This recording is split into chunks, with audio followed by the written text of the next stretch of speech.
Sanggar Cerita mempersembahkan Sabda Pandita Ratu.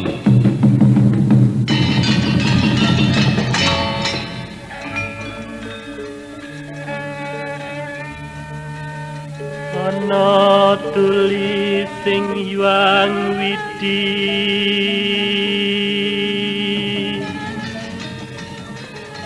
yen wong sabar lan narima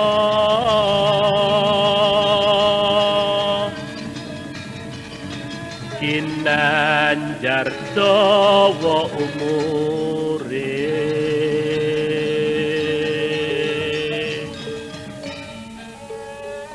sugih kadang pawong mitra kinacek ing sama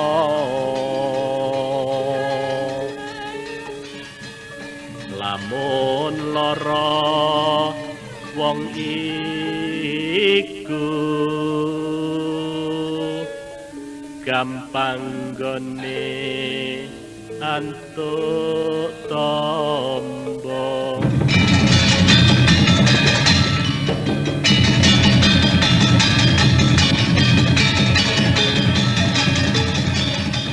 Sabda Pandita Ratu, sebuah kisah penuh dilema, tragedi cinta anak manusia, perebutan tahta, mabuk harta dan duniawi, serta silaunya kehormatan, di mana keangkara murkaan merajalela karena dendam yang membara. Kisah ini berlatar belakang berdirinya Singasari. Ken Arok, dialah pemuda yang merekuk pahit getirnya kehidupan. Namun sebenarnya, dialah yang harus melaksanakan sabda-sabdanya. Perjalanan sengsaranya adalah awal untuk meraih keberhasilan, untuk menuju kejayaannya di saat Singasari berdiri.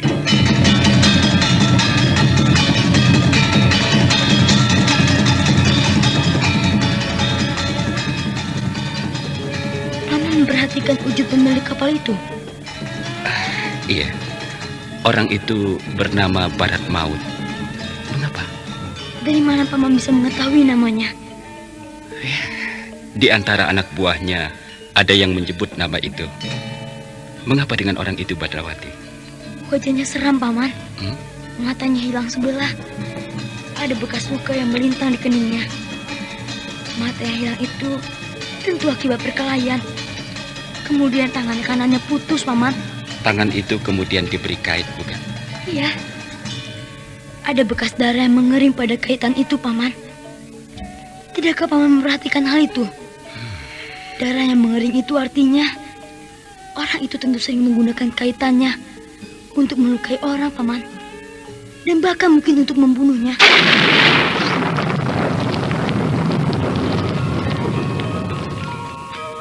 Sabda Pandita Ratu. Naskah ditulis oleh Pondra Swasti Langit, diolah oleh Agung Bahrodi, didukung oleh artis-artis terkemuka, Ferry Fadli, Eli Ermawati, M. Abud, Ivone Rose, dan lain-lain. Teknik dan montase, Ibing Arifin, dengan sutradara, Dian Pertiwi.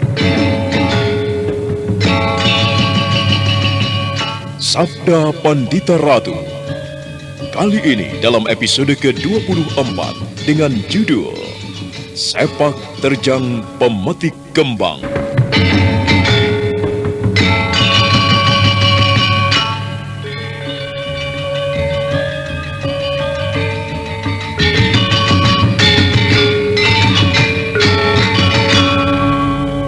Dalam seri ke-715 ini, dengan para pemain, Susi sebagai Andarsasi, Rifki sebagai Brongot, Lanti sebagai Haning Mengesti, Ayu Agustin sebagai Sesanti, Norman sebagai Badrawati, Kristiana sebagai Lambang Sari, Iwan Dahlan sebagai Kisambi, Endang sebagai Nyisambi, Herman sebagai Kiai Pangon, Wenda Lubis sebagai Lare Angon, dan Asdi Suhastra, pengantar cerita.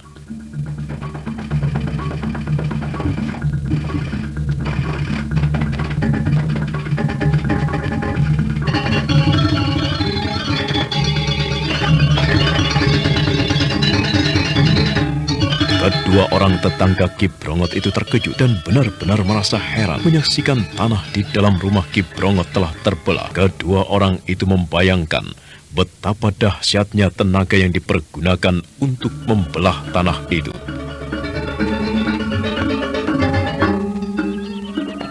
Jadi ledakan keras yang terdengar tadi, Bocah itu mengayunkan cambuknya. apa salah ayahmu? Apa kesalahanmu? Atau kesalahan rumah ini? Pemuda dan adiknya itu sedang mengejar laki berambut putih yang menodaiku. Ayahku meminta kepada mereka untuk mempertontonkan ilmunya. Yang pemuda tidak mau, adiknya yang mewakilinya. Ayunan cambuknya yang telah membelah tanah ini. Wah, bukan main. Bagaimana, Kakang? Mereka ke arah mana, Nduk? Aku tidak tahu, Ayah. Aku yakin pasti akan terbalas dendammu, Nduk. Si kurang ajar yang telah memperkosamu itu pasti remuk kepalanya oleh sentuhan cambuk bocah itu. Iya! Tanah terbelah. Lalu bagaimana jika cambuk itu mengenai punggungmu? Hah? Punggungku? Iya. Punggungmu tentu akan remuk. Hancur berantakan. Mana kalung itu? Mana? Ini, Ayah. Weh, ini kalung yang bagus dan mahal sekali. Akan aku jual. Jangan, Ayah. Itu milikku. Berikan kepadaku. Aku akan jual. Kalau mereka datang dan menanyakan kalung pemberian mereka, Ayah akan menjawab apa? Cambuk itu akan membelah punggung Ayah. Wah, iya ya. Pemuda dan adiknya itu kah yang memberi kalung emas sedemikian mahalnya itu, Andarsasi? Benar, Paman. Wah, bagus sekali. Boleh aku ikut memegang? Jangan. Loh. Tidak boleh. Wah. Hutangmu yang dulu saja belum kau bayar. Ayo, mana? Bayar dulu hutangmu. Bayar hutangmu.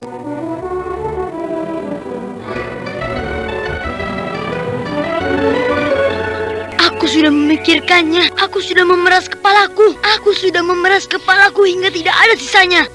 Kau itu berbicara apa, Badrawati? Aku memikirkan orang gila yang keparat laknat itu, Paman.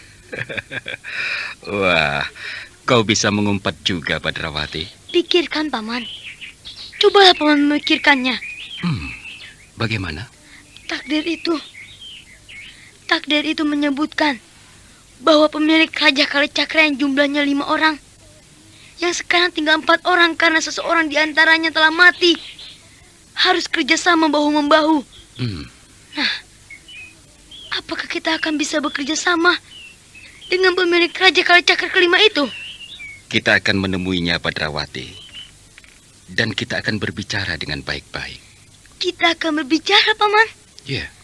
Terhadap orang yang perbuatannya seperti itu, kita akan berbicara. Apa yang harus dibicarakannya? Jadi bagaimana?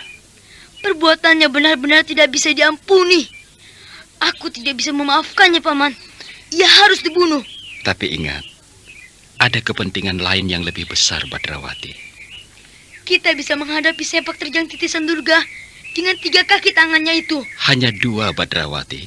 Ingat bahwa Bibi Pinaka meski memiliki Raja Mata Durga, akan tetapi ia berada di pihak kita. Iya. Tanpa pemegat sisir rambut putih itu, kita bisa menghadapi semua musuh. Sebaiknya kau jangan mengikuti gerak hatimu sendiri, Badrawati.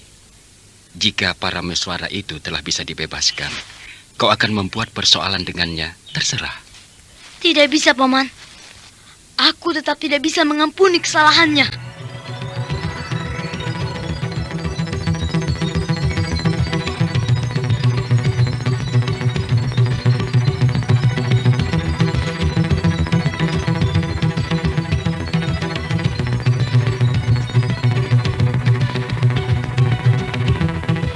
Badrawati dan Lare Angon terus berjalan ke arah matahari terbit dengan hati yang bagaikan teraduk diguncang oleh terjalnya jalan. Untuk mempercepat perjalanan, sebenarnya mereka bisa membeli kuda, tetapi sungguh sial karena di perkampungan yang mereka lewati tak ada yang memiliki kuda. Sementara itu, di Puring,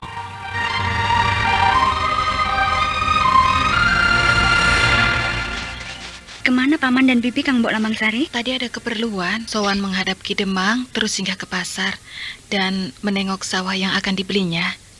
Di sebelah mana semalam kau tidur? Di sebelah sini, Mangesti. Aku terbiasa tidur melungker seperti kucing. Lelaki berambut putih itu tiba-tiba sudah berada di belakangku. Ia membangunkan aku sambil memelukku. Wah, bikin bulu kuduk merinding saja Kang Mbok ini. Ingin mengalaminya, Sesanti? Ingin juga kalau pacarku yang melakukan. Ah, jangan sampai hal itu terjadi kepadaku. Tidak hanya kepadamu, Sesanti, akan tetapi jangan sampai pada kita semuanya. Dengan cara bagaimana ia bisa masuk Kang Mbok Lambang-Sari? Itu yang aneh dan tidak pernah aku temukan jawabannya. Ayahku memeriksa semua ruangan, pintu-pintu terkunci rapat. Konon menurut cerita ayah, orang berambut putih itu mampu merayu gadis korbannya sedemikian rupa, bahkan tanpa melukai perasaannya. Gadis yang telah menjadi mangsanya, bahkan ada yang tergila-gila merindukannya. Bagaimana denganmu? Maksudku... Kau benar, Mangesti. Sepeninggal orang itu, aku merasa tidak tersinggung, tidak merasa dilecehkan. Bahkan, harus aku akui, aku menyimpan juga rasa rindu. Rindu tetapi takut. Rindukanlah dia. Ia akan datang dan benar-benar menerkamu. Aku telah menyeimbangkan antara pikiran dan rasaku. Perasaan itu tak akan ada lagi di dadaku. Mangesti dan adik kandungnya menebarkan pandangan mata memeriksa segenap sudut bilik itu. Mangesti berdesir membayangkan lelaki yang suka memetik kembang itu tiba-tiba telah berada di belakangnya dan membangunkannya. Sesanti tak habis-habisnya menggeleng-gelengkan kepala. Menilik perbuatannya, tiba-tiba aku membayangkan orang itu bukan sejenis manusia, Kang Mbok. Maksudmu? Aku membayangkan binatang malam. Binatang malam apapun bisa kita pergunakan untuk mengkiaskan dirinya. Serigala tepat. Kalung juga sesuai. Beraninya hanya muncul di malam hari. Sedang jika di siang hari, entah bersembunyi di mana dia. Lalu bagaimana dengan rencanamu nanti malam? Aku dan Kang Mbok Mangesti akan tidur bersama-sama dengan ayah dan ibu. Bahkan mungkin ayah tidak akan tidur menjaga kami berdua. Lihat apa yang aku pegang ini. Cundrik? Benar. Cundrik ini dilumuri dengan warangan.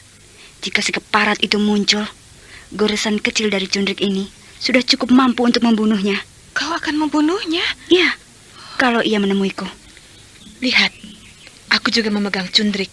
Wah, jadi sebaiknya aku juga mempunyai cundrik ya? Aku sarankan demikian, Lambang-Sari. Jika orang itu datang, sebelum ia melakukan apapun, goreskan saja cundrik itu. Kalau ia mati? Itu hukuman atas perbuatannya. Akan tetapi, aku menjadi seorang pembunuh. Itu nampaknya ayah dan ibuku datang.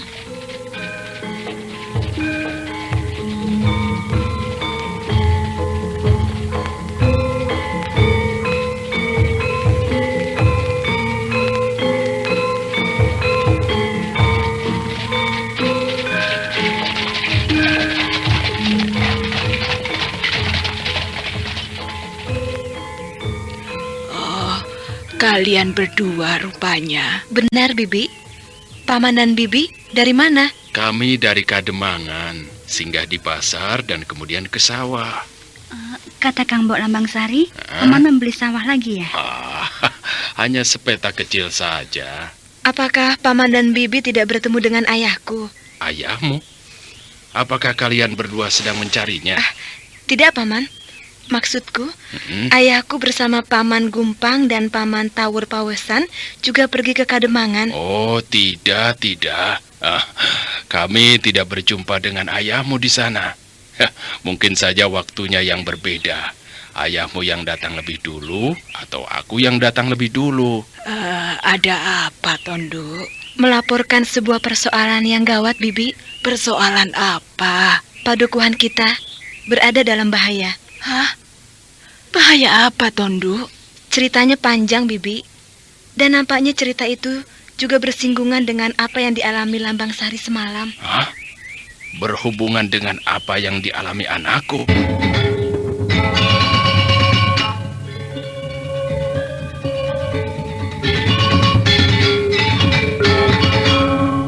Aku sudah mengatakan kepada ayah tentang seorang lelaki yang tiba-tiba muncul di tempat tidurku.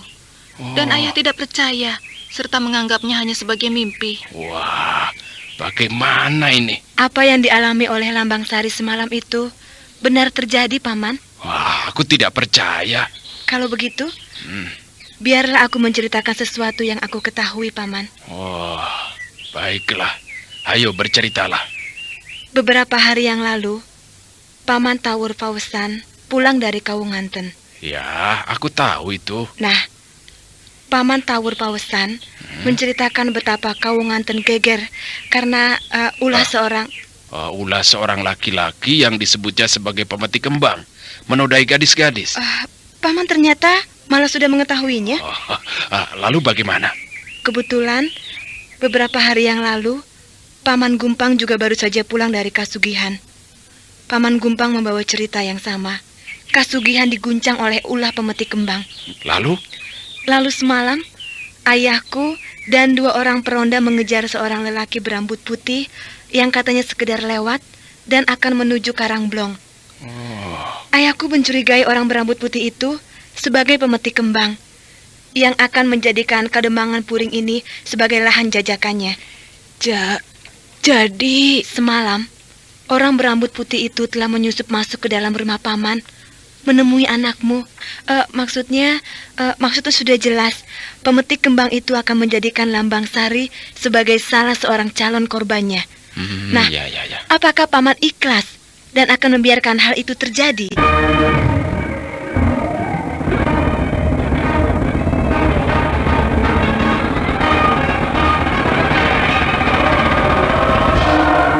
Penjelasan itu ternyata membuat Ki Sambi dan istrinya terkejut.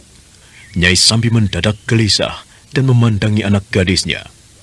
Lambang Sari menggelengkan kepala sebagai jawaban, seolah ia mengatakan dirinya belum dinodai oleh pemetik kembang itu. Belum lagi suasana itu larut, sebuah dokar telah berhenti di halaman. Kiai Pangon bersama Gumpang dan Tawur Pawesan datang.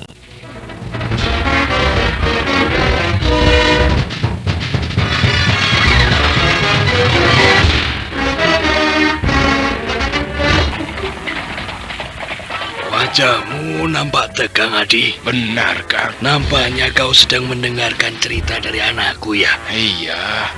Baiklah. Aku bersama Gumpang dan Adi Pawesan singgah untuk meyakinkan agar kau selanjutnya berhati-hati. Iya, aku mengerti. Nah, apakah kau sudah percaya kalau apa yang dialami Lambang Sari anak gadismu itu sungguh-sungguh terjadi, bukan mimpi? Iya, aku mempercayainya, Kang.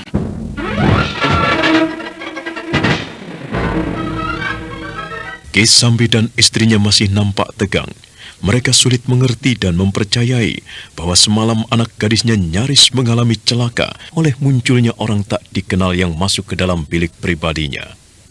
Nyai Sambi bahkan tak henti-hentinya menyebut dan mengucap puji syukur kepada Hyang Batara Agung karena anak gadisnya selamat dari jamahan pemetik kembang.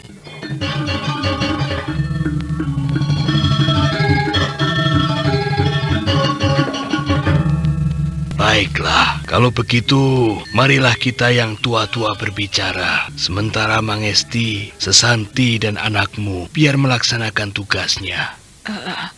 Tugas apa? Anakmu dan anakku. Biarlah mereka berkeliling dari rumah ke rumah, memberitahu mereka yang mempunyai anak gadis agar waspada. Keadaan ini tidak bisa dianggap remeh. Ki Demang menganggap ini persoalan yang remeh. Ya boleh saja.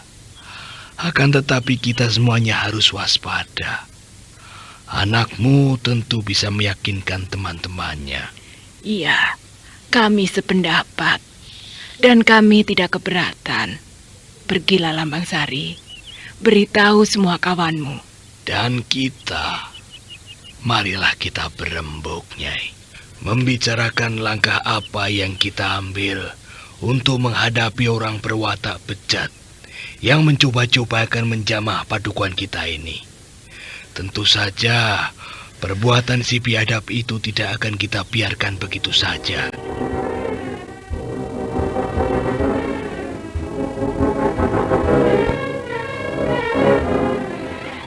Demikianlah Kisambi dan istrinya benar-benar berdebar-debar mendengarkan cerita Kiai Pangon dan Gumpang serta Taur Pawasan yang saling melengkapi. Nyai Sambi mendekap dadanya seolah menggondeli jantung agar jangan lepas dari empanannya. Sementara itu, Sesantilah yang justru menjadi heran ketika sampai di rumah Pepetan, menyaksikan gadis itu bersikap tidak sebagaimana biasanya. Namun rasa penasarannya disimpannya rapat-rapat.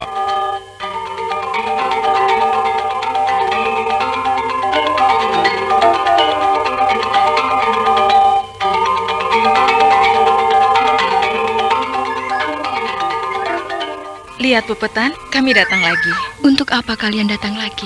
Lihat apa yang kami bawa. Kami membawa buah-buahan untuk rujakan, beberapa buah timun serta jambu. Aku sedang tidak ingin. Tolong tinggalkan aku.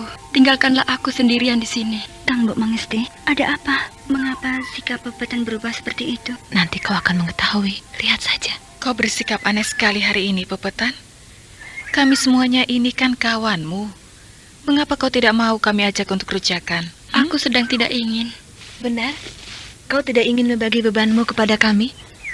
Aku tidak mempunyai beban apa-apa. Kalau begitu, bagaimana kalau aku akan mencoba menebak? Apa maksudmu? Kau bersikap seperti ini karena kau didatangi oleh orang berambut putih bernama Pamegatsi. Benar bukan?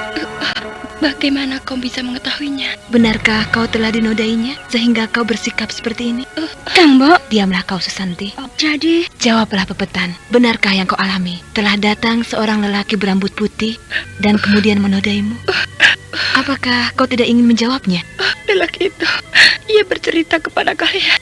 Ia menceritakan apa yang telah dilakukan kepadaku pada kalian. Tidak, akan tetapi semalam ia juga mendatangi Lambang Sari. Ia bercerita kepadamu. Maksudnya menemuiku sama dengan tujuannya menemuimu. Ia bermaksud menodaiku juga. Tetapi untunglah hal itu belum terjadi. Paling tidak aku keburu mengetahui siapa orang itu sebenarnya. Dia siapa? Orang itu pemetik kembang yang kegemarannya menodai gadis-gadis. Ia telah menggegerkan Kawunganten dan Kasugihan. Dan ia sekarang datang ke Puring ini untuk menjadikannya sebagai tempat petualangan berikutnya. Jawablah. Dan apapun yang terjadi padamu akan kami rahasiakan. Benarkah si rambut putih itu telah menodaimu? Mungkin terlampau berat untuk mengatakan iya. Mengangguklah kalau benar iya. 2 hari berturut-turut aku bermimpi didatangi oleh lelaki itu. Ia mengajakku berjumpa. Menurut ayahku, ia memang mempunyai kemampuan aneh, yaitu mengirim mimpi. Setelah korbannya bisa dipengaruhinya melalui mimpinya, barulah ia muncul. Jadi, seperti itulah yang kau alami. Lanjutkan Pepetan. Dia kemudian datang semalam. Lalu, kami melakukannya.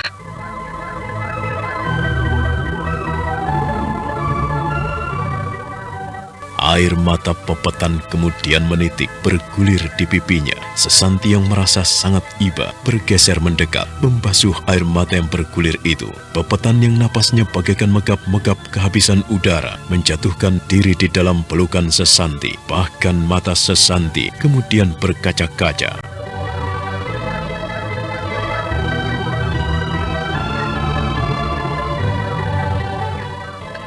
ternyata si rambut putih pemetik kembang itu telah mendapatkan seorang korban di padukuhan kita. Aku akan melaporkan hal ini kepada ayahku, bahwa sudah ada korban yang jatuh, namun kita harus melindungi siapa yang telah menjadi korban. Kita tidak perlu menyebut nama Pepetan. Nama Pepetan harus dilindungi. Kasihan kalau sampai semua orang mengetahui musibah yang menimpanya. Iya. Sesanti, bagaimana Kang Bo? Kau tinggal di sini. Kau temani Pepetan. Pekerjaan untuk memberitahu dari rumah ke rumah, biarlah aku yang akan melakukan dengan Lambang Sari. Baik, Kang Bo. Ayo Lambang Sari. Tenteramkan hatimu, Pepetan.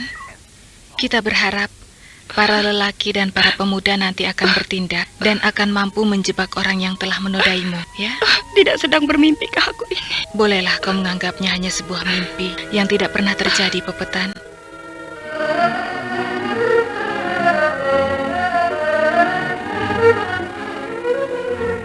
Pepetan tidak mampu lagi membendung air matanya. Ia menangis sesenggukan, sementara Sesanti segera mendekap sahabatnya itu untuk memberikan ketentraman hatinya. Sementara itu, Mangesti dan Lambang Sari menemui pemilik rumah pertama. Apa yang mereka ceritakan menggemparkan pemilik rumah itu.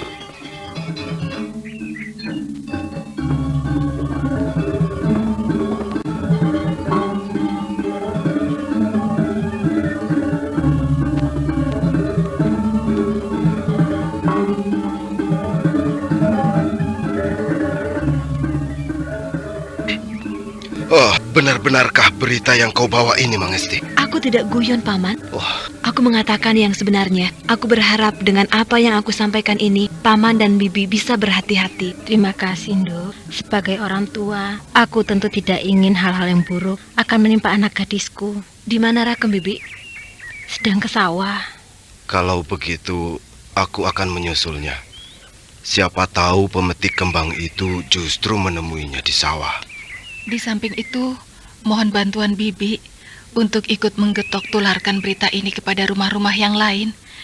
Kita tentu tidak ingin padukuhan kita ini dicemari oleh noda-noda. Oh, jangan khawatir, Nduk. Iya. Aku akan membantu untuk menyebarkan berita itu. Di samping, aku mungkin memandang perlu untuk berjumpa dengan Kakang Pangon. Aku ingin mendengarkan kisah yang sebenarnya. Silakan, Paman. Iya. Ayah dengan senang hati pasti akan memberikan penjelasan. Kami berdua mohon diri, Paman. Oh iya, Iya, silakan, iya. Nduk, silakan. Bagaimana, Pak Neh? Aku memang sudah pernah mendengar kisah yang menimpa padukuhan Kawunganten itu samar-samar dan selenting-selenting. Akan tetapi aku tidak mengira kalau kisah itu benar-benar terjadi. Dan bahkan singgah di padukuhan kita ini. Anakmu? Bagaimana dengan anakmu, Pak Neh? Aku akan menyusulnya ke sawah.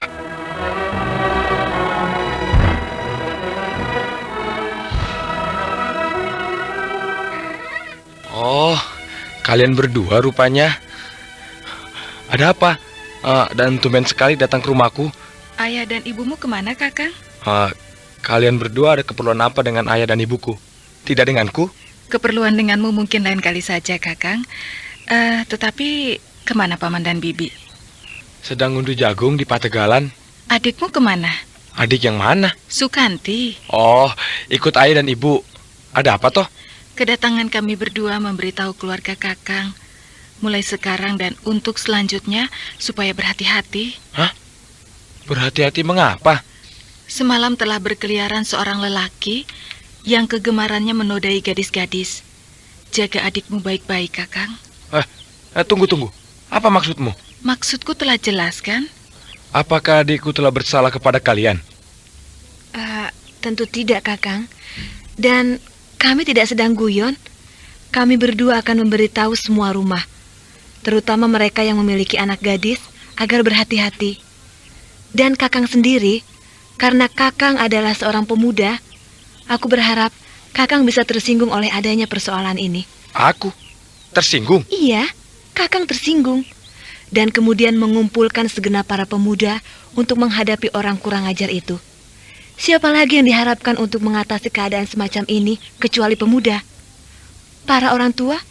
Apa yang bisa diharapkan? Aku masih belum jelas. Ada apa sebenarnya? Melalui getok tular, maka berita itu pun kemudian mengalir deras. Pembicaraan menjalar dari mulut ke mulut. Para pemuda tersinggung dan segera menggalang diri untuk menghadapi ulah pemetik kembang. Beberapa orang yang penasaran mencari kejelasan dengan bertanya kepada Kiai Pangon. Dan dengan senang hati, Kiai Pangon menceritakan apa yang diketahuinya. Berita itu membuat seseorang menjadi gelisah. Dan seseorang itu adalah Kitoh Jali yang segera bergegas pulang.